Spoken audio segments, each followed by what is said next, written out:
నాయనగారు నువ్వు కూడా నాలుగు మాటలు చెప్పని మైక్ చేర్చారు. తెలియకపోయినప్పటికైనా ఏదో నీకు తోచింది మాట్లాడు నాయనని. మరి నాకు తెలిసిన దాంట్లో పెద్దల మంగళ 2 తత్వాలు వాడి ఈ వాటి విమర్శలు చేశాను.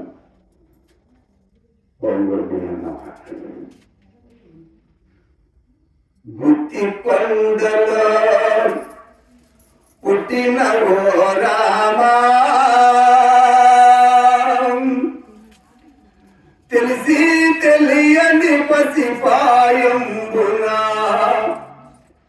పసుపులగా పరివేశముతో నీవు ఆ గుత్తి కొండ మహరుసులను సేవితివా. గుత్తి కొండలో పుట్టిన ఓ రామా,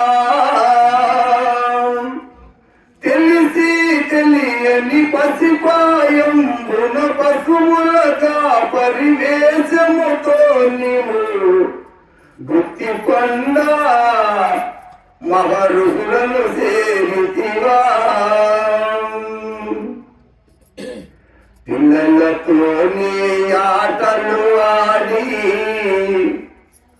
ఆ పెద్దలతోనే పీఠము వేసి, పిల్లలతోనే ఆటలు ఆడి ఆ పెద్దలతోనే పీఠము వేసి, బాలాధిపతి సుందరి దేవి అవదీవనలుందితివా ఎగయ్య స్వామి.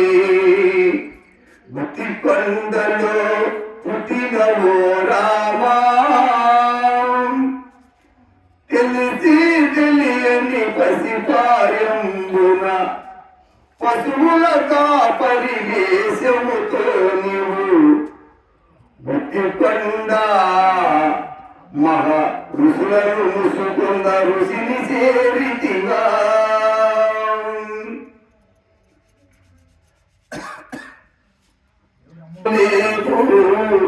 ఆ చిరిగిన గోసి పెట్టను లేదు, గంధాయిసిలుమో పట్టి నీవు ఆ గంధాయిసిలుమో పట్టి నీవు మత్తులో మరి మహనుడవైతేవా దేవా.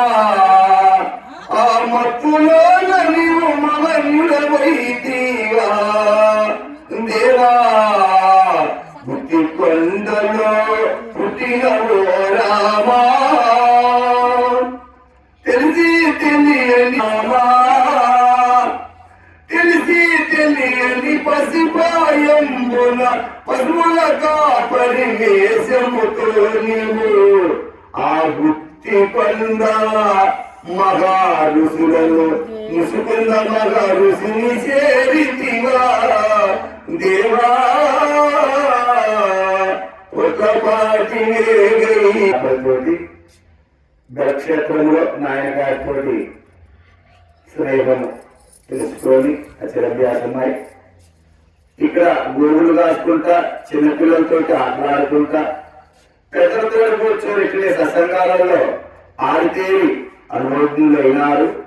అలాగా నాయనిచ్చిన దివ్యప్రదంతో అమ్మవారిని పూజిస్తే అమ్మవారు ప్రసన్నమై ఆమె వరమిచ్చి ఆయనకి ఇక్కడి నుంచి జలంలో నుంచి ఆ కొట్టపాడు గ్రామంలో బాయిలేకి జలస్వరంగంలో ప్రవేశానికి ఆ శక్తినిచ్చినారని, నీళ్ళ స్వరంలో నుంచి ఆయన ప్రయోగం అక్కడికి ఇక్కడికి తిరగడం నడకనేది లేదు.